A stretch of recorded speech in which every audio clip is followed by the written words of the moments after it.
Hulaan mo lang. Hulaan mo lang. Parang meron akong naaninag.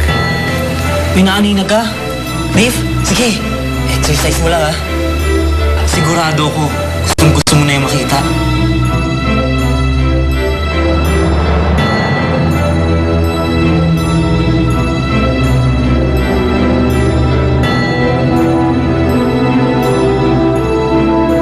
Delikado bang palabas-labas ka? Ayoko na nga humatakot eh.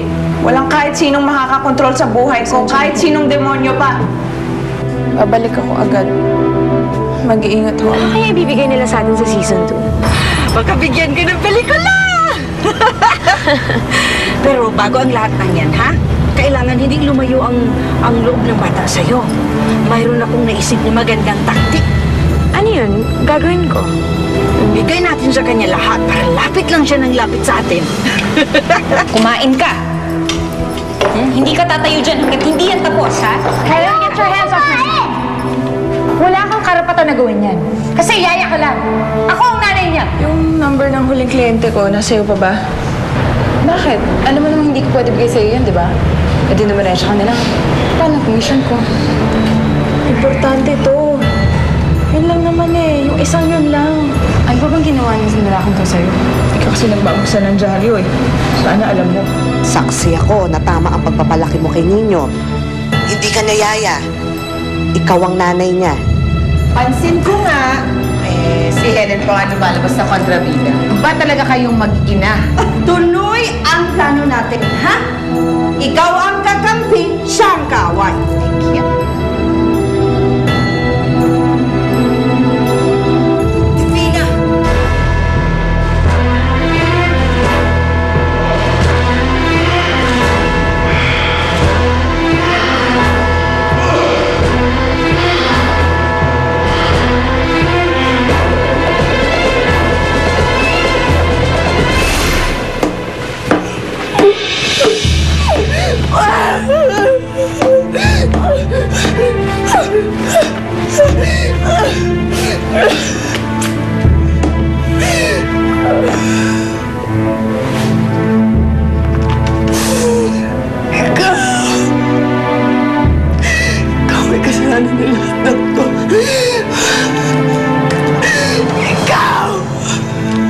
Papatayin kita!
Dave, anak. It's getting late. Pahinga ka na. Mamaya-maya na, ma. Gusto ko pa makasama yung picture ni Helen. Hindi mo mapipilit makakita, anak. That's an old picture. Gusto mo isa-isahin ko na sabihin sa'yo kung ano ang mga yon? Hindi ko makakalimutan yung araw na yun. Yun yung araw na pakilala ko sa'yo.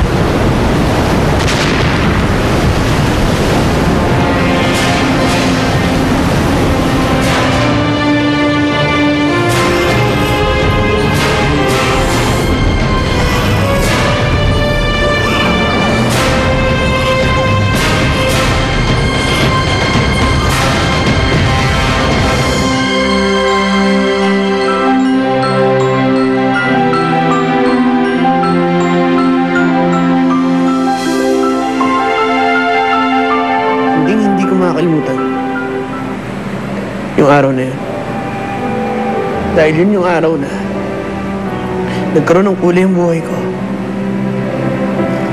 Dapat nung una pa lang, pinaglaban ko na ang nararamdaman ko para kay Helen. Anak,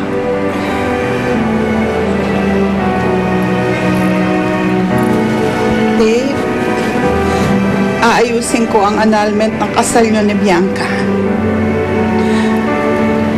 Pagkatapos na magagawa mo, gusto mo.